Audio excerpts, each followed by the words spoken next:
दुहु वनुसल्ली अला रसूलिहिल करीम अम्मा बाद। पारा नंबर 15 सूरह बनी इसराइल आयत नंबर 71 71। अऊज़ु बिल्लाहि मिनश शैतानिर रजीम बिस्मिल्लाहिर रहमानिर रहीम। यौम नदउ कुल्ल उनासिम बिइमामिहिम फ़मन ऊतिय किताबहु बियमीनिहि फ़उलाइक यक़रऊन किताबहुम वला युज़लमून फ़तीला वमन कान फ़ी हाज़िही अअमा फ़हुव फ़िल आखिरति अअमा व अज़ल्लु सबीला। सदक़ल्लाहुल अज़ीम। कुरान पाक हदायत और रहनुमाई की किताब है। अल्लाह ताला इंसानी हदायत के लिए मुख्तलिफ़ अंदाज से मुख्तलिफ़ वाक़यात सामने रखते हुए इंसान की रहनुमाई फरमाता है ताकि ये इंसान राह रास्त पर चला आए। आज के सबक की इब्तिदा में अल्लाह ताला क़यामत के दिन का मंज़र, उसका नक्शा हमारे सामने पेश फरमा रहे हैं। पिछले असबाक में ये बात गुज़र चुकी कि जब इंसान की मौत का वक़्त आता है तो किरामन कातिबीन, जो हमारे कंधों पर बैठे फ़रिश्ते नामे आमाल लिख रहे हैं, जो हमारी डायरी मुरतब हो रही है, अल्लाह इन फ़रिश्तों को हुक्म देते हैं जब इंसान की मौत आती है तो ये इंसान का नामे आमाल लपेट कर किसी चीज़ में बंद करके इसको इंसान के गले में लटका दिया जाता है। और फिर अल्लाह फरमाते हैं वनुख़्रिजु लहू यौमल क़ियामति किताबन यल्क़ाहु मंशूरा। हम क़यामत के दिन इस नामे आमाल को निकालेंगे और फिर इंसानों को देंगे। अब क़यामत के दिन नामे आमाल कैसे मिलेंगे, इसकी अहादीस मुबारका में बात यूँ आती है कि अल्लाह के अर्श के नीचे, बल्कि आसमान दुनिया के नीचे, क्योंकि इस दुनिया की सरज़मीन पर ये हशर कायम होगा, क़यामत कायम होगी, तो अल्लाह की तरफ से ये जो जितने नामे आमाल होंगे इनको एक जगह जमा कर दिया जाएगा और फिर अल्लाह के हुक्म से एक हवा चलेगी और वो हवा उन नामे आमाल को वहाँ से उड़ा देगी और फिर लोग सारे के सारे नीचे ज़मीन पर खड़े होंगे। तो उड़ते हुए नामे आमाल हर इंसान के हाथ तक पहुँचेंगे। हर इंसान का नामे आमाल उसके अपने पास आएगा। जो नेक लोग होंगे उनका नामे आमाल उनके दाएं हाथ में आएगा और जो मुजरिम होंगे उनका नामे आमाल उनके बाएं हाथ में आएगा। और जिनके नामे आमाल दाएं हाथ में आएगा वो उसको देखकर खुश होंगे और दूसरे दोस्तों को भी दिखाएंगे कि देखो मेरा नामे आमाल कितना अच्छा आया। इसकी मिसाल है जैसे आज के ज़माने में किसी का अच्छा रिज़ल्ट आ जाता है, पेपरों में आला कारकर्दगी और कोई पोजीशन आ जाती है तो वो खुशी के मारे दोस्तों को दिखाता है, रिश्तेदारों को दिखाता है, दोस्त अहबाब के साथ वो रिज़ल्ट अपना शेयर करता है कि देखिए जनाब मुझे कितना अच्छा रिज़ल्ट मिला और मेरी मेहनत रंग ले आई और अल्लाह ने मुझे कितनी बड़ी कामयाबी दे दी। क़यामत के दिन का मंज़र भी कुछ यूँ ही होगा कि जब लोगों के नामे आमाल उनके हाथ में आएंगे तो वो उसको देखकर खुशी के मारे फूले नहीं समाएंगे, खुश होंगे, दूसरों को दिखाएंगे। हदीस मुबारक में एक बात यूँ आती है कि एक आदमी को अल्लाह ताला दराज कद अता फरमा देंगे, नूरानी चेहरा, खूबसूरत चेहरा, अल्लाह उसको उसका नामे अमाल देंगे। वो देख कर नामे अमाल खुश होगा कि मुझे तो पास कर दिया गया, जन्नत का सर्टिफिकेट मिल गया। फिर वो अपने दूसरे दोस्तों को दिखाएगा कि देखिए जनाब, आप मेरे साथ थे, दुनिया में हम इकट्ठे ही थे, हमारे साथ इकट्ठा उठना बैठना था आप लोगों का। जब अल्लाह ने मुझे पास कर दिया तो उम्मीद है कि अल्लाह आपको भी पास कर देंगे। और इसके बरअक्स वो बंदे जो कि ज़लालत और गुमराही पर इकट्ठे होते हैं, गुनाहों की मजलिस में इकट्ठे होते हैं, उनमें से जब एक बंदे को नामा आमाल मिलेगा और उसमें जहन्नम का टिकट होगा और जन्नत के बारे में उसको लिख दिया जाएगा कि ये फेल है, अब वो अपने दोस्तों को भी दिखाएगा और कहेगा देख लो भी, जो मेरा हश्र हुआ यही तुम्हारा होने वाला है। इकट्ठे ही थे हम, जैसे मेरे अमाल थे ऐसे ही तुम्हारे अमाल थे। इसलिए ये कहा जाता है कि कुरान की मजलिस वालों के साथ जुड़ जाओ, नेक लोगों के साथ जुड़ जाओ। क़यामत के दिन इसके फ़वाइद मालूम होंगे कि जब नेक लोगों को नामा अमाल आएगा तो उसको देखकर जो पीछे वाले लोग होंगे वो पहले खुश हो जाएंगे कि जब ये हमारे आगे वाले पास हो गए तो उम्मीद है अल्लाह की रहमत से अल्लाह हमें भी पास कर दें।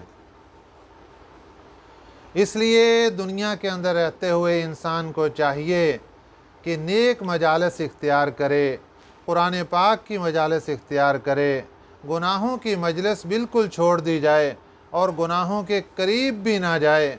और जो बंदा गुनाह करता है उसको अपनी वुसअत के मुताबिक नेकी के रास्ते पर लाए, और अगर वो नहीं आता तो फिर उसके करीब ना जाए। ये ना हो कि किसी वक़्त उसका रंग इस पर चढ़ जाए और ये भी गुनाहों की तरफ चला जाए।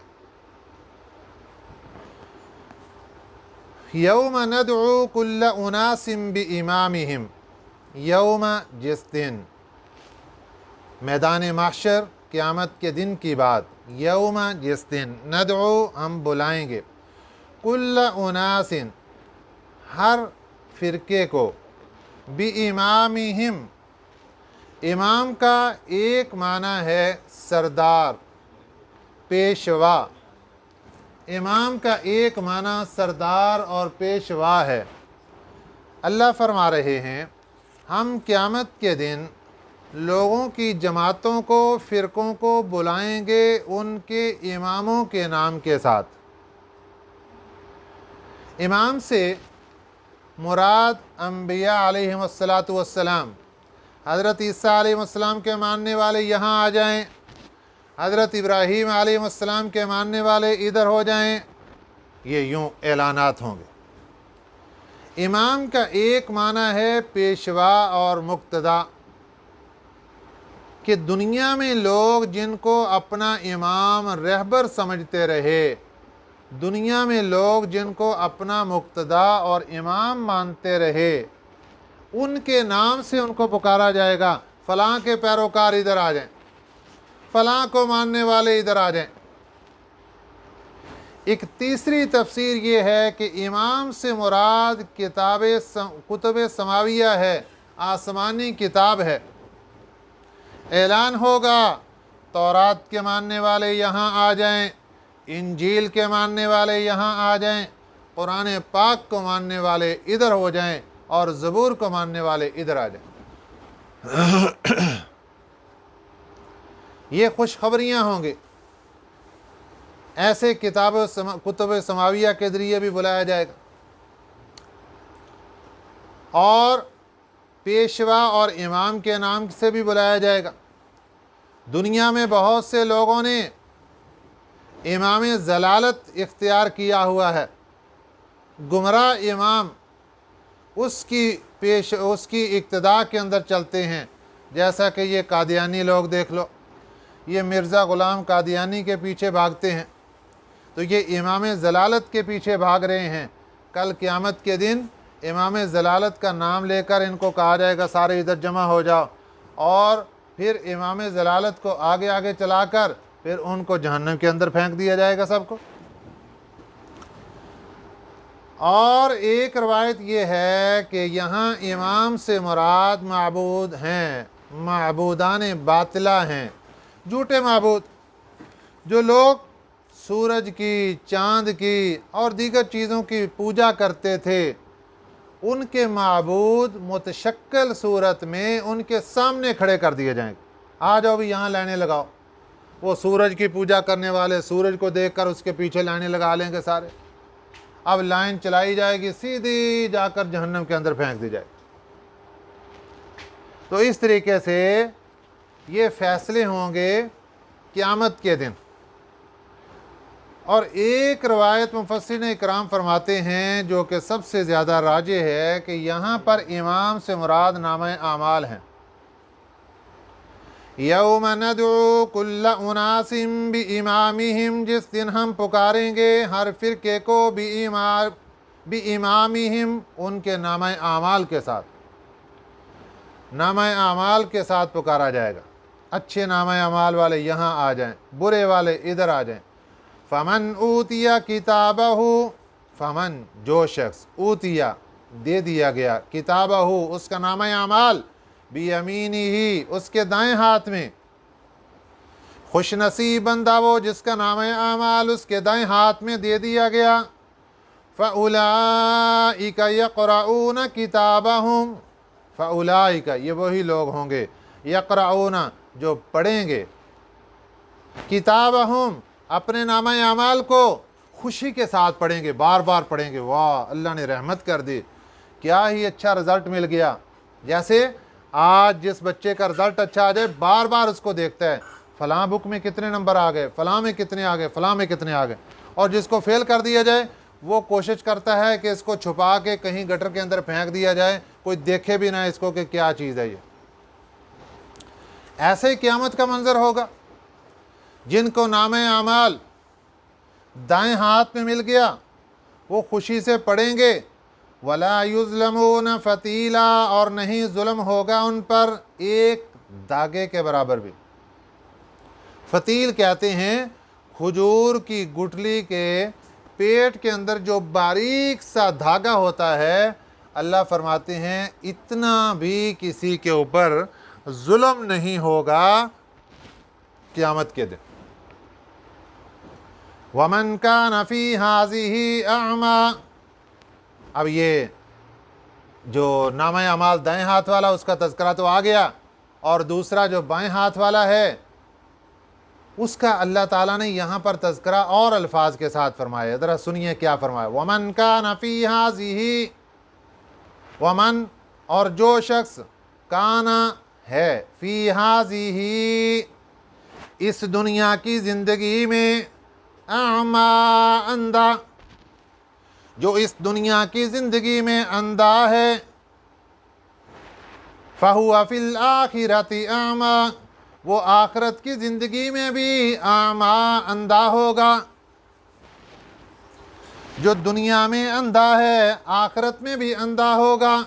यहाँ अंधा होने से क्या मुराद कि उसकी आंखें नहीं होंगी, नाबीना होगा? नहीं नहीं, इसकी तफसीर ये है कि जो दुनिया की ज़िंदगी में जन्नत का रास्ता देखने से अंधा बन गया, कल क़यामत के दिन होगा और जन्नत की तरफ जाने से अंधा हो जाएगा, नहीं जा सकेगा जन्नत की तरफ। जो शख्स दुनिया की ज़िंदगी में निजात का रास्ता हासिल करने से अंधा हो गया, कल क़यामत के दिन निजात हासिल करने से अंधा हो जाएगा, नहीं निजात हासिल कर सकेगा। जो शख्स दुनिया में जहन्नम से बचने से अंधा बन गया, कल वो जहन्नम से बचने से भी अंधा बन जाएगा और उसको उठाकर जहन्नम के अंदर फेंक दिया जाएगा। इसलिए दुनिया में मौका है कि इंसान अक्ल व शऊर से काम लेकर सही रास्ता इख्तियार कर ले।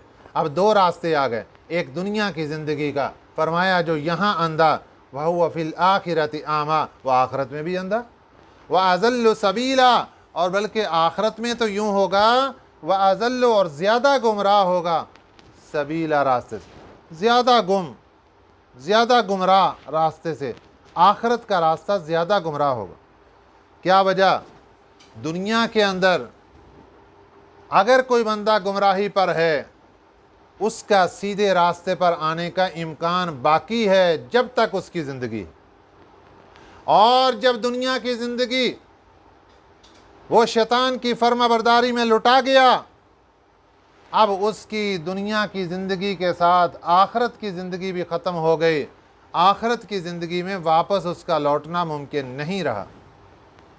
اس لیے فرما دیا وَأَضَلُّ سَبِيلًا، دنیا کی زندگی میں بھی اندھا ہے، آخرت کی زندگی میں بھی اندھا ہے، لیکن آخرت کی زندگی کا جو اندھا پن ہے وَأَضَلُّ سَبِيلًا، یہ زیادہ گمراہ ہوگا راستے سے، کیونکہ یہاں پر لوٹ کر آنا ممکن نہیں ہوگا۔ اگلی آیت مبارکہ میں ایک خاص واقعہ آپ صلی اللہ علیہ وسلم کی زندگی میں پیش آیا، اس کا ذکر یہاں پر موجود ہے۔ طائف میں ایک قبیلہ آباد تھا، بنو ثقیف، مشرک لوگ تھے۔ نبی پاک صلی اللہ علیہ وسلم مکہ مکرمہ میں قیام فرما تھے، مکی دور چل رہا تھا۔ یہ طائف کے مشرک لوگ ایک دن نبی پاک صلی اللہ علیہ وسلم کے پاس آئے اور انہوں نے آ کر کہا کہ ہماری کچھ شرائط ہیں، اگر یہ آپ مان لیتے ہیں، قبول کر لیتے ہیں تو ہم کلمہ پڑھ کر اسلام میں داخل ہو جائیں گے۔ بتائیے جی کون سی شرائط ہیں؟ انہوں نے کہا جی سب سے پہلی شرط یہ ہے کہ ہم مسلمان ہونے کے بعد جب نماز پڑھیں گے تو رکوع اور سجدہ نہیں کریں گے۔ اچھا، اور دوسری شرط یہ ہے کہ جب ہم اسلام قبول کر لیں گے تو جو ہمارے معبود ہوں گے ان کو، جو اب تک ہم بتوں کے سجدے کرتے رہے، جھوٹے معبود، ان کو ہم خود نہیں توڑیں گے۔ تیسری شرط،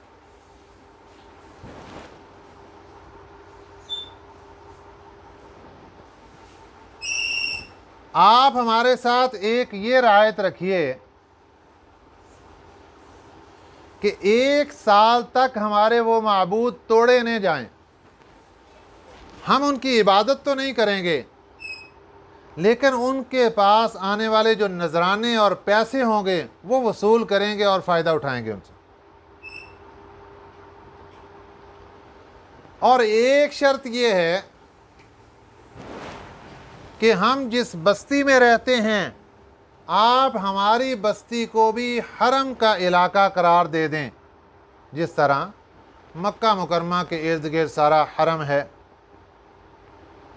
اور وہاں پر عبادت کی قبولیت بڑھ جاتی ہے، درجہ بڑھ جاتا ہے، اسی طرح جس بستی میں ہم رہتے ہیں آپ اس بستی کو بھی درجہ حرم دے دیں، وہاں پر بھی قبولیت کا درجہ بڑھ جائے۔ نبی پاک صلی اللہ علیہ وسلم نے ان کی شرائط پر ارشاد فرمایا کہ دیکھو وہ نماز ہی کیا ہوگی جس میں رکوع اور سجدہ نہیں ہوگا، یہ شرط تو ختم۔ دوسری شرط آپ کی کہ آپ اپنے معبودوں کو خود نہیں توڑیں گے، ٹھیک ہے آپ نہ توڑیں، کیونکہ واقعات میں یہ بات موجود ہے کہ جو لوگ مسلمان ہوتے تھے وہ اپنے معبودوں کو خود توڑ دیتے تھے اور جھوٹی عبادت گاہوں کو خود گرا دیتے اور وہاں مسجد بنا دیتے تھے۔ انہوں نے کہا جی ہم نہیں توڑیں گے۔ فرمایا ٹھیک ہے تم نہ توڑو، دوسرے مسلمانوں کی ذمہ داری لگا دیں گے، وہ توڑ دیں گے۔ تیسری شرط کہ تم ان کے نذرانے وصول کرو گے، یہ تو درست نہیں ہے، یہ شرط آپ کی پوری نہیں ہو سکے گی۔ اور حرم کا علاقہ قرار دینا یہ میرے بس کی بات نہیں ہے۔ اب آخر میں انہوں نے یہ کہا کہ دیکھو یہ کام اگر آپ کر دیں گے تو اس سے ہماری ویلیو بڑھ جائے گی دوسرے عرب کے لوگوں پر، اور دوسرے عرب کے لوگ اگر آپ سے پوچھیں کہ आपने इनकी बस्ती को हरम का इलाका क्यों करार दिया और इनको इतना प्रोटोकॉल क्यों दिया, तो आप कह देना कि मुझे अल्लाह ने हुक्म दिया। आपसे फिर कौन पूछने वाला जब आपने अल्लाह का नाम ले दिया। नाउज़ु बिल्लाहि मिन ज़ालिक। आप सल्लल्लाहु अलैहि वसल्लम बहुत रंजीदा हुए और खामोश हो गए उनकी बातें सुन। वो समझे कि शायद हमारी बातों से राज़ी हो गए। अल्लाह ताला ने कुरान पाक की ये आयत मुबारक नाज़िल फरमाई, व इन कादू लयफ्तिनूनाका, व इन कादू और करीब है, व इन और ये के, कादू करीब है, लयफ्तिनूनाका कि वो फितने में डाल दें आपको, अनिल्लज़ी औहैना उस बात से जो हमने वही की, इलैका आपकी तरफ, जो हमने आपकी तरफ वही की, ये उससे आपको फितने में डालना चाहते हैं। लितफ्तरिया अलैना गैरहू ताकि तू झूठ बना लाए, अलैना हमारे ऊपर, गैरहू वही के अलावा। वही में तो बता दिया गया था कि ये हरम का इलाका है, अब उनकी बस्ती को हरम का इलाका करार देना, तो अल्लाह ताला फरमाते हैं कि ये आपको फितने में डालना चाहते हैं ताकि आप अल्लाह पर इफ्तरा बांधें और वही के सिवा की बात कर दें। अगर आप ऐसा काम कर देते हैं, वइज़ल्लत्तख़ज़ू का खलीला, इस वक़्त ये बना लेंगे आपको खलीला, दोस्त, ये आपको फिर दोस्त बना लेंगे, इस वक़्त आपके साथ पक्की दोस्ती लगा लेंगे। लेकिन ये जो काम आपसे करवा रहे हैं ये गलत है। वलौला अन सब्बतनाका, और अगर ना होती ये बात कि अन सब्बतनाका, ये कि हम साबित रखते आपको, यहाँ साबित रखने से मुराद ये है आपको मासूम बनाना। नबी मासूम होता है, पैदा होते ही नबी मासूम होता है।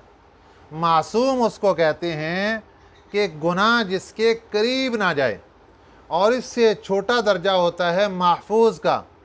महफूज उसको कहते हैं कि गुनाह तो उसके करीब चला जाता है लेकिन गुनाह बाकी नहीं रहता, उसको कहते हैं महफूज। वो सहाबा इकराम रज़ियल्लाहु अल्लाह अलैहिम अजमाइन की जमात है, और अम्बिया अलैहिस्सलातु वस्सलाम की जमात मासूम है, गुनाह करीब ही नहीं जा सकता, मासूम। अल्लाह फरमाते हैं वलौला अन सब्बतनाका, अगर ना होती ये बात, अन सब्बतनाका कि हम साबित कदम रखें आपको, यहाँ साबित कदमी से मुराद मासूम बनाना। तो अगर आप मासूम ना होते तो इंसान होने के नाते आगे क्या होता, लक़द कित्ता तरकनु, अलबत्ता तहकीक, कित्ता, कित्ता का माना लग जाता, तरकनु झुकने, इलैहिम उनकी तरफ, शैअन क़लीला थोड़ा सा, आपका मैलान थोड़ा सा उनकी तरफ हो जाता कि चलो थोड़ी सी इनकी बात मान लेते हैं, थोड़ी सी बात इनकी मान लेते हैं, आपका कोई ज़हनी रुझान थोड़ा सा हो जाता। लेकिन ये बात याद रखें, इनकी शराइत भी फितना, इनका तुम्हारे पास बैठना भी फितना, ये फितने से खाली नहीं। और यहाँ से ये बात याद रखें, आज के ज़माने में भी कोई वो लोग जो इस्लाम के बारे में गलत बातें करते हैं, कुछ सच्ची कर दी कुछ झूठी कर दी, और फिर दीनी मजालस में आकर बैठ के कहते हैं कुछ हमारी मान लो कुछ अपनी मान लो, ये लोग भी फितना हैं। ये ऐसे वाक़यात हमें सबक देते हैं कि ऐसे फितनों से बच जाओ, ऐसे फितनों से दूर रहो कि जो दोगली पलीसी इख्तियार करवाएं कि कुछ दीन की बात मान लो और कुछ हमारी बात मान लो, कुछ अल्लाह की मान लो कुछ शैतान की मान लो। नाउज़ु बिल्लाहि मिन ज़ालिक। इज़ल्ला अज़कनाका, अगर आप इनकी बात मान के थोड़ा सा इनकी तरफ में ऐलान करते, इज़ल्ला अज़कनाका, उस वक़्त अज़कनाका हम चिखाते आपको, ज़िअफ़ल हयाती, दुनिया की ज़िंदगी में दुगना मज़ा, दुनिया की ज़िंदगी में आपको दुगनी सज़ा होती, व ज़िअफ़ल ममाती, और मौत के बाद भी आपको दुगनी सज़ा होती। क्या वजह है कि आपका हमारे पास कुर्ब बहुत आला है, जिसका जितना ज़्यादा कुर्ब होता है उसकी उतनी ही गलती बड़ी समझी जाती है और उसकी गलती बर्दाश्त नहीं की जाती। इसलिए फरमाया कि अगर आप थोड़ा सा भी मैलान उनकी तरफ करते, ये तो तवक्को ही नहीं थी करने की, کیونکہ آپ معصوم ہیں۔ لیکن اگر آپ تھوڑا سا کرتے تو اس وقت دنیا کی زندگی میں بھی آپ کو دوہری سزا ملتی اور مرنے کے بعد بھی آپ کو دوہری سزا ملتی۔ اس کا تذکرہ اللہ تعالیٰ نے سورہ احزاب میں بھی فرمایا، جہاں پر ازواج النبی صلی اللہ علیہ وسلم کا تذکرہ فرماتے ہوئے اللہ نے ازواج النبی، ازواج مطہرات کو اللہ تعالیٰ نے فرمایا کہ نبی پاک صلی اللہ علیہ وسلم کے پاس رہتے ہوئے اگر تم نے کوئی غلطی کی تو دوہری تمہیں سزا ملے گی، اور اگر تم نے نیکی کے کام کیے دوہری جزا ملے گی، انعام بھی دگنا۔ تو جو بندہ اللہ تعالیٰ کے جتنا قریب ہوتا ہے اس کا محاسبہ اتنا سخت ہوتا ہے، کیونکہ اس کو ہر عمل کے بدلے میں پھر 10 گنا اجر و ثواب نہیں، اس کا عمل کا ثواب بڑھتا چلا جاتا ہے۔ جتنا وہ اللہ کے قریب ہوتا جاتا ہے اس کے عمل کا ثواب بڑھتا چلا جاتا ہے۔ جب عمل کا ثواب بڑھتا چلا گیا تو جب وہ گناہ کرے گا اس کی سزا بھی بڑھتی چلی جائے گی۔ اس کی مثال یہ دیکھیے کہ جھوٹ بولنا گناہ کا کام ہے۔ ایک بندے نے یہاں جھوٹ بولا، گناہ کا کام، وہ مسجد میں چلا گیا، وہاں جھوٹ بولے گا تو کیا اتنی سزا ملے گی جتنی باہر جھوٹ بولنے کی؟ نہیں، سزا بڑھ جائے گی، کیونکہ مسجد میں عبادت کا ثواب بڑھ جاتا ہے تو جھوٹ کا عذاب بھی بڑھ جائے گا۔ بیت اللہ چلا گیا، بیت اللہ کے سامنے کھڑے ہو کر جھوٹ بول دیا، نافرمانی کر دی، گناہ کر لیا، تو جب عام جگہ پر گناہ کرنے کی سزا تھی تو بیت اللہ کے سامنے جھوٹ بولنا اور گناہ کرنے کی سزا کئی گنا بڑھ جائے گی، کیونکہ وہاں پر نیک عمل کی جزا بھی بڑھ جاتی ہے۔ تو جس مقام پر جا کر نیک عمل کی جزائیں بڑھ جاتی ہیں وہاں پر آ کر برے عمل کی سزائیں بھی دگنی چوگنی ہو جاتی ہیں۔ ثم لا تجد لک علینا نصیرا، پھر نہیں پاؤ گے آپ ہمارے مقابلے میں نصیرا، کوئی مددگار۔ اگر ہم آپ کو دگنی سزائیں دیں گے آپ ہمارے مقابلے میں کوئی مددگار نہیں پا سکیں گے۔ یہ اللہ اپنے نبی کو بتا کر ہمارے کانوں کی کھڑکیاں کھولنا چاہتے ہیں کہ اپنے آپ کو سنبھالو، کہاں کھڑے ہو، اس دنیا کی زندگی کے فتنوں سے نکلو اور ایسے فتنوں سے بچو جو کہ دین سے تمہیں گمراہ کر دیں۔ وَإِن كَادُوا لَيَسْتَفِزُّونَكَ مِنَ الْأَرْضِ، یہاں پر مشرکین مکہ کا وہ ارادہ جو کہ آپ صلی اللہ علیہ وسلم کے بارے میں رکھتے تھے کہ آپ کو مکہ سے نکال دیں، اللہ فرماتے ہیں وَإِن كَادُوا، اور یہ کہ قریب ہے، لَيَسْتَفِزُّونَكَ، یہ کہ آپ کو ہٹا دیں، من الارض، اس زمین سے، یعنی سرزمین مکہ سے آپ کو ہٹا دیں۔ جب یہ آپ کو یہاں سے نکال دیں گے تو لِيُخْرِجُوكَ مِنْهَا، کہ وہ نکال دیں آپ کو یہاں سے، وَإِذًا لَّا يَلْبَسُونَ خِلَافَكَ إِلَّا قَلِيلًا، اس وقت یہ نہیں ٹھہر پائیں گے خلافک، آپ کے بعد، الا قلیلا، مگر تھوڑی مدت، پھر ان کو بھی یہاں سکون سے رہنا نصیب نہیں ہوگا۔ اور آپ صلی اللہ علیہ وسلم جب مجبور کیا گیا آپ کو اور آپ ہجرت کر کے مدینہ طیبہ آ گئے تو تاریخ یہ بتاتی ہے کہ مکہ مکرمہ میں لوگوں کا رہنا مشکل ہو گیا۔ 1.5 سال کے اندر اندر اللہ تعالیٰ نے یہ موقع بنا دیا، میدان بدر میں جمع ہوئے اور بڑے بڑے سردار مار کر اندھے کنویں کے اندر پھینک دیے گئے، پھر اگلے سال کچھ مار دیے گئے، پھر اس کے بعد احزاب میں رسوائی ہوئی، اور پھر 8 سال کے اندر اندر اللہ تعالیٰ نے ان سے مکہ مکرمہ سب کچھ چھین لیا۔ وہ جو تکبر کر کے فرعون بنے ہوئے تھے، نمرود بنے ہوئے تھے، اللہ تعالیٰ نے ان کو مار کر غرق کر دیا اور ان سے سرزمین مکہ چھین لیا۔ وَإِن كَادُوا لَيَسْتَفِزُّونَكَ، یہ کہ قریب ہے، لَيَسْتَفِزُّونَكَ، کہ البتہ یہ ہٹا دیں آپ کو، من الارض، سرزمین مکہ سے، لِيُخْرِجُوكَ مِنْهَا، تاکہ یہ نکال دیں آپ کو یہاں سے، وَإِذًا لَّا يَلْبَسُونَ، اس وقت یہ نہیں ٹھہر پائیں گے خلافک، آپ کے بعد، الا قلیلا، مگر تھوڑی مدت، سنت من قد ارسلنا، یہ طریقہ ہے من، ان کا، قد ارسلنا، جن کو تحقیق ہم نے بھیجا، قبل کا، آپ سے پہلے، من رسلنا، اپنے رسولوں میں سے۔ یعنی اللہ فرماتے ہیں پہلے بھی ہمارا یہی طریقہ چلا آ رہا ہے کہ لوگوں نے جب اپنے نبیوں کو تنگ کر کے بستیوں سے نکال دیا پھر اللہ کے عذاب نے ان کو آ کر پکڑ لیا۔ وَلَا تَجِدُ لِسُنَّتِنَا تَحْوِيلًا، اور نہیں پائیں گے لِسُنَّتِنَا، ہمارے طریقے میں، تحویلا، کوئی تبدیلی، اللہ کے طریقے کے اندر کوئی تبدیلی نہیں ہوگی۔ اب نبیوں کا زمانہ تو گزر چکا، اب نبیوں کے وارث ہیں علماء اکرام، اور نبی کی جو نشانی ہمارے پاس ہے یہ ہے قرآن مجید۔ تو خوش نصیب بندہ جس نے قرآن کو سینے سے لگا لیا، خوش نصیب بندہ جس نے قرآن پاک کو اپنے خاندان کے اندر سینوں میں بٹھا دیا اور قرآن پاک کے حافظ اپنے خاندان میں بنا لیے۔ خوش نصیب بندہ وہ جس نے قرآن پاک کی تلاوت سے اپنا گھر سجا لیا، اور بد نصیب بندہ جس نے قرآن پاک کو اپنے گھر سے نکال دیا۔ جیسے نبی کو اپنی بستی سے نکالنا، اسی طرح نبی کی نشانی کو آج اپنے گھر سے نکالنا۔ گھر سے نکالنے کا کیا مطلب؟ کہ گھر میں تلاوت ہوتی نہیں، گھر ویران پڑا ہے، بنجر بیابان پڑا ہے، اور اس نے قرآن پاک کو گھر سے نکال دیا، پھر قرآن پاک کو خاندان سے نکال دیا، پھر قرآن پاک کو اپنی مجلسوں خوشیوں کی مجلسوں سے بھی نکال دیا، پھر قرآن پاک کو اپنی غمی اور خوشی کے مجلسوں سب سے نکال دیا۔ اب بتائیے کہ اس بندے کی زندگی کیسی رہے گی؟ پھر جو قرآن پاک کو نکال دیں گے، نحوست اور سیاہی ان کے چہروں پر چھا جائے گی، اور وہ دنیا کے اندر بدبختی کا شکار ہو جائیں گے، اور اللہ ان سب سے سکون زندگی چھین لے گا۔ اللہ تعالی ہمیں اس سے محفوظ فرمائے، اور اللہ تعالی ہمیں قیامت تک قرآن پاک کو اپنے سینے کے ساتھ لگا کر رکھنے کی توفیق عطا فرمائے۔ جب تک ہم زندہ ہیں اللہ زندگی بھر قرآن پاک کا ساتھ عطا فرمائے، اور ہمارے جانے کے بعد ہماری اولادوں کو، ہمارے خاندانوں کو قرآن پاک کے ساتھ نسبت اور تعلق قائم رکھنے کی توفیق عطا فرمائے۔ آمین۔ وما علینا الا البلاغ المبین۔